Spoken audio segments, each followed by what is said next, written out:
அனைவருக்கும் அன்பான காலை வணக்கம். இன்றைய தினம் தமிழ் தென்றல் ஐயா திருவிக ஐயாவினுடைய நினைவை போற்றுகிற வகையில் அவருடைய திருவுருவ படத்திற்கு மலர் மரியாதை செய்து எங்களுடைய துறை சார்பாக அவருடைய நினைவை போற்றுகிறோம். அவருடைய நூல்களாக அழகாக அங்கே அடுக்கி வைத்திருக்கிறோம். அதிலும் கூடுதல் சிறப்பு என்னன்னா, இந்த விழாவில் நாட்டுப்புற கலைஞர்களுக்கு ஒரு நல்வாய்ப்பு தந்திருக்கிறோம்.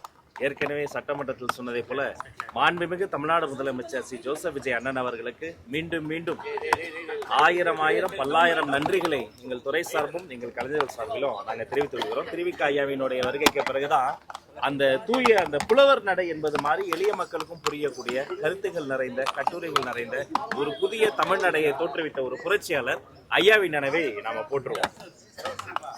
இந்த உலக தமிழ் ஆராய்ச்சி மாநாடு இந்தோனேசியா நடத்துறதுக்கு முன் வந்திருக்காங்கன்னு சொல்றாங்க. இலங்கை அதாவது தமிழ் ஆராய்ச்சி மன்றம் சொல்லியிருக்கு. இப்ப நீங்க தமிழ் ஆராய்ச்சி மன்றத்தில் என்ன பேசிட்டு இருக்கீங்க?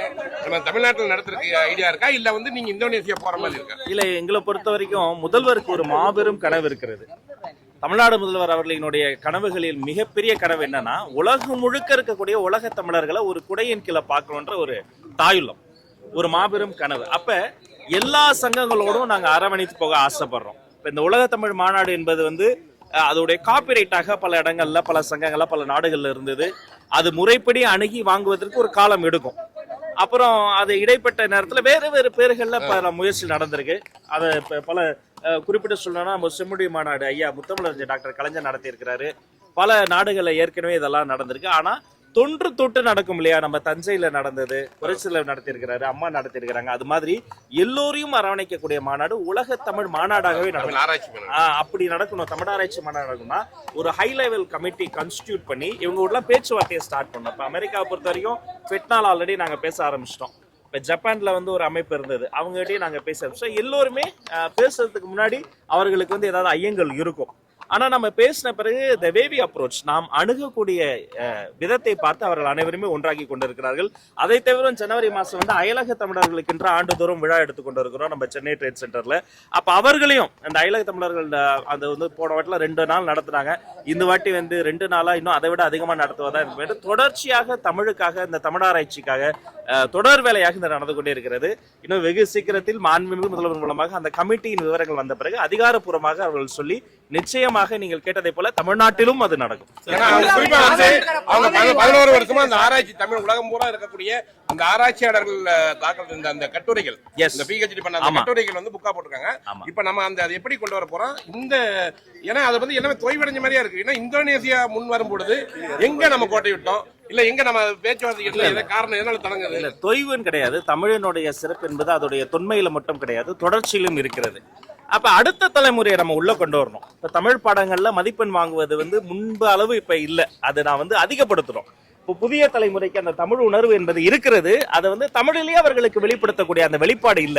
அப்ப அவர்களையும் அரவணைக்கும் என்பதால் இந்த காலத்தை நாம எடுத்துக்கிறோம். நிச்சயமாக அது சரி.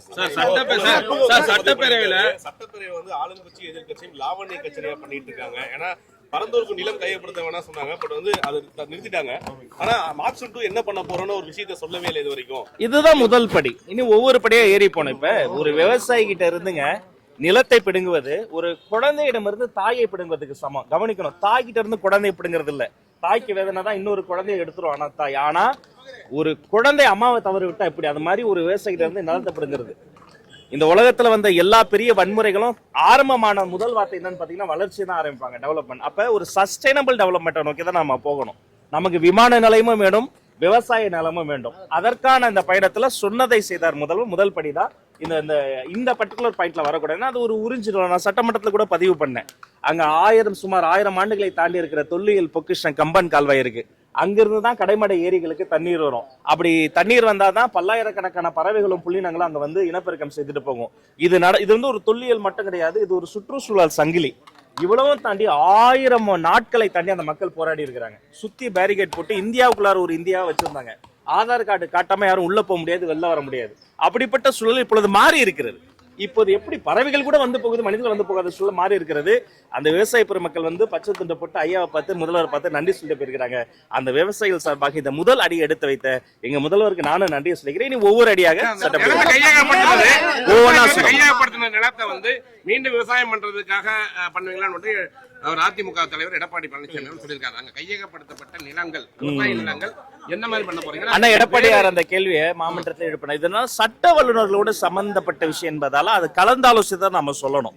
கலந்தாலோசித்து அவர்களுக்கு ஃபேவராவே இதை நம்ம 3 மடங்கு வந்து அவங்களுக்கு பணம் கொடுத்துருக்கோம் லேண்டுக்காக அப்படின்னு சொல்றாங்க. அப்படி பணம் கொடுத்தாச்சு, அப்ப லேண்ட் சும்மா இருக்கும், அதுக்கு என்ன பண்ண போறோம்? அவங்க விவசாய குடியிருப்பு போறோமா இல்ல ஆப்ஷன் 2 என்ன பண்ண போறோம் ஒரு கேள்வி இது வரைக்கும் அரசு திட்டமா தெளிவா சொல்லலங்கிற மாதிரி சொல்றாங்க. இல்ல அவசரப்பட்டு நம்ம எதையோ சொல்லிட்டு கூட, ஏன்னா இதுல சட்டம் சம்பந்தம் சப்ஜுடிஸா இருக்கு, இது கோர்ட்ல கேஸ் இருக்கு.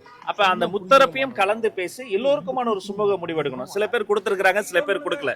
எல்லாரையும் கலந்தாலோசித்து வெகு விரைவில் சிறப்பான ஒரு நல்ல முடிவு